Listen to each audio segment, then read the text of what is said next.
पनौती बहू। किसी की वजह से अगर कोई काम रुकता ही चला जाता है तो लोग उसे पनौती कहने लगते हैं। अरे आज हम लोगों की जूस की फैक्ट्री का माल ट्रक में लद कर शहर जा रहा है। डिलीवरी होते ही पेमेंट भी आ जाएगी। लाखों रुपए का माल है। लेकिन थोड़ी ही देर में रितु का पति दौड़ता हुआ आता है। पिताजी, पिताजी, वो जूस से भरा ट्रक पलट गया।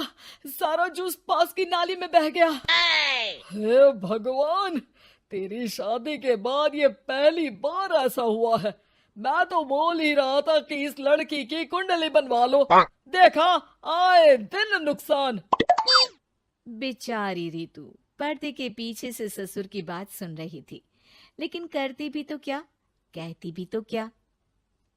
अरे रितु, क्यों उदास होती हो? मुझे भरोसा है तुम ही मेरे घर की लक्ष्मी हो। आई आई आई आई आई आई!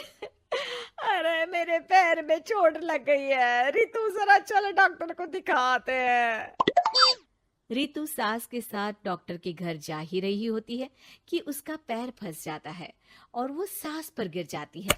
हाय रे, पहले से पैर टूटा था, अब ऊपर से मेरे ऊपर गिर गई। हे भगवान, उठा ले मुझे भगवान। आये, आये, आये, कोई उठाओ तो मुझे। हाँ सासू माँ, लाइए हाथ दीजिए, यहाँ बैठिए, मैं पानी लेकर आती हूँ। अरे अब तो डॉक्टर भी चला गया होगा। अरे इस लड़की के कारण पता नहीं मैं अपने पैरों पर खड़ी भी हो पाऊंगी कि नहीं। माँ, बहुत घबराहट हो रही है। कल मेरी अपनी खुद की फैक्ट्री शुरू होने वाली है। पता नहीं कैसा रहेगा मेरे लिए बिजनेस। अरे क्यों नहीं बेटा, अच्छा होगा। इतनी लगन और मेहनत जो की है तूने, बस तेरी बीवी का मनहूस साया ना पड़े। अरे जब से आई है कुछ ना कुछ मनहूस होता ही चला जा रहा है। कैसी बात कर रही हो माँ? एक तो वो अपना घर परिवार छोड़कर हमारे लिए यहाँ आई है, और तुम हो कि। दिन बीतते हैं और एक दिन। निकल इस घर से, मैं कहती हूँ निकल। जब से यह लड़की मेरे घर की बहू बनी है, हर जगह घाटा, हर जगह नुकसान। कभी सास का पैर टूट रहा है तो कभी जूस का ट्रक ही गिर जा रहा है। अरे अब तो हद ही हो गई। मेरे बेटे का इतना भारी एक्सीडेंट कि वो कोमा में चला गया। वो तो शुक्र है कि जान बच गई। नहीं नहीं, हम ऐसी लड़की को अपने घर में रख ही नहीं सकते। अब तो रितु को भी लगने लगता है कि वो मनहूस है। वो चुपचाप घर छोड़कर निकल जाती है। चलते चलते रितु एक जंगल में झोपड़ी में पहुंच जाती है, जहां एक साधु तपस्या कर रहे होते हैं। आ गए बेटी, क्यों परेशान होती है? ये तो जीवन का नियम है। इंसान हमेशा नकारात्मक चीजों को ही सुनता, देखता और समझता है। किसी की अच्छाई उसे नजर ही नहीं आती। आपने मुझे बेटी कहा है तो शरण भी दे दीजिए बाबा। मैं आपका सारा काम कर दिया करूंगी, बस आपके जीवन में मेरे जैसी बेटी की वजह से कुछ बुरा ना हो। साधु आंख बंद करके मुस्कुराता है और रितु उनके घर की बेटी बन जाती है। पिताजी, भोजन तैयार है, आकर खा लीजिए। बेटा, जो भोजन तूने बनाया है उसमें सांप का जहर है, वो खाकर मैं मर सकता हूँ। नहीं नहीं पिताजी, खाना तो मैंने अपनी आंखों के सामने बनाया है, यहाँ तो कोई सांप आया ही नहीं। ठीक है, फिर ला मैं खा लेता हूँ। साधु खाना खाने जाता ही है कि खाना रितु के हाथ से गिर जाता है और वो खाना बिल्ली खा जाती है। बिल्ली उस खाने को खाती ही मर जाती है। नहीं पिताजी, मैंने खाने में जहर नहीं मिलाया। मुझे इस बात का पता नहीं पिताजी। मैं ये बात जानता हूँ। खाने में जहर का मिलना और इस खाने का गिरना, ये तो पहले से ही तय था। इसमें तुमने कुछ नहीं किया है बेटी। रितु समझ नहीं पाती कि क्या हो रहा है। वो रोने लगती है और साधु को अपनी सारी कहानी सुना देती है कि कैसे उसके ससुराल वालों ने उसे पनौती मान लिया था।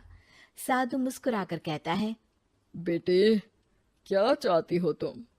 क्या तुम जीवन भर यहाँ रहना चाहती हो या फिर अपने ससुराल जाना चाहती हो? पिताजी, मैं ससुराल जाना चाहती हूँ क्योंकि वहां मेरी जरूरत है। मैं चाहती हूँ कि मेरे ससुराल वाले मुझे पनौती यानी कि मनहूस ना समझे। उन लोगों को पता चले कि मैं उन लोगों का भला ही चाहती हूँ। ठीक है बेटा, ऐसा ही होगा। तो कल मेरे साथ चलना। दोनों अगले दिन रितु के ससुराल जाते हैं, जहाँ साधु के साथ रितु को देखकर सास कहती है, अरे वाह रे करम चली, हम लोगों के घर में तूफान लाकर चैन ना मिला तुझे।